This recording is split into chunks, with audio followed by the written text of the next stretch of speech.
যেই মুহূর্ত, যেই ছবিগুলো আপনি এখন আপনার চোখের সামনে দেখতে পাচ্ছেন, তা অনেক দিনের জমে থাকা আনন্দের বহিঃপ্রকাশ। হ্যাঁ, সবাই একটি নামেই শুনতে চেয়েছিল কার্লো আনচেলত্তির মুখ থেকে। আর সেই নামটি হলো নেইমার। ২০২৬ বিশ্বকাপে নেইমার থাকছেন ব্রাজিলের স্কোয়াডে। এই ঘোষণা আসার পর থেকেই ব্রাজিলের পথে প্রান্তরে চারিদিকে বড় বড় ইমারত, বিল্ডিং, সব জায়গায় নেইমারের ছবি, নেইমারকে নিয়ে উচ্ছ্বাস, নেইমারকে নিয়ে উদ্দীপনা। পুরো ব্রাজিল জুড়ে যেন উৎসবের নগরী। এই উৎসব, এই আনন্দ শুধুমাত্র নেইমারকে ঘিরে নয়, এই আনন্দ ব্রাজিলের গোটা স্কোয়াডকে নিয়ে, যেখানে রাফিনিয়া, ভিনিসিয়াস থেকে শুরু করে প্রতিটা ফুটবলার নিজেদের সর্বোচ্চটা দিয়ে লড়বে বিশ্বকাপে। তাই তো একে অপরের সঙ্গে আলিঙ্গন, এরকম ভাবে উচ্ছ্বাসে মেতে উঠেছে সেলেসাও সমর্থকরা।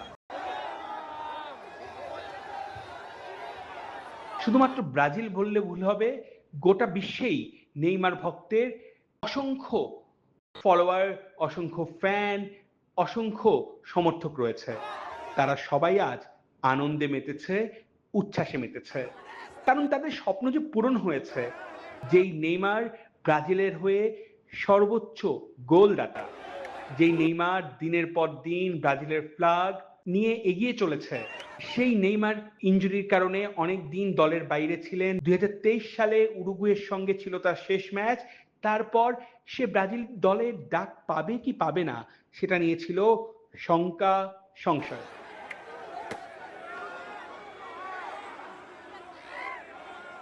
সব কিছুর অবসান হয়ে গেছে।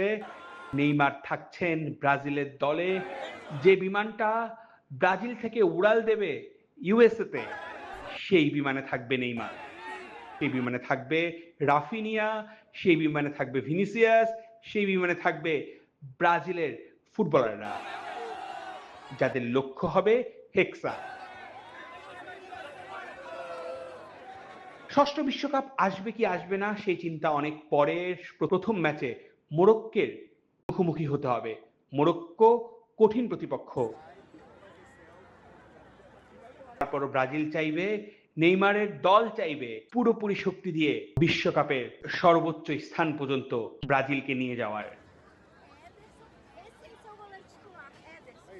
আর কোটি ভক্তের প্রত্যাশা, আশা, দোয়ায় থাকবে নেইমার যেন তার হাতে ওঠে বিশ্বকাপ। সেই স্বপ্ন দেখতে এখন ক্ষতি কি? যখন সবার মধ্যে সংশয় ছিল নেইমার বিশ্বকাপে দলে থাকবে কি থাকবে না, এখন যেহেতু আছে, তাহলে তো তার হাতে বিশ্বকাপ উঠতেই পারে।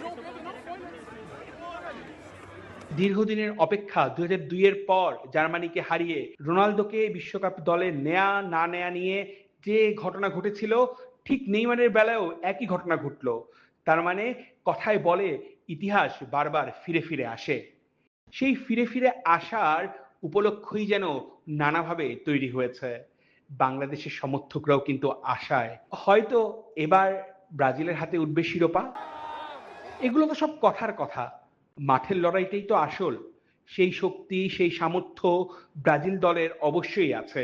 ব্রাজিলের একাধিক ফুটবলার বিশ্বের বিভিন্ন লিগে খেলছে, ব্রাজিলের ঘরোয়া লিগেও তারা দাপট দেখিয়ে চলছে।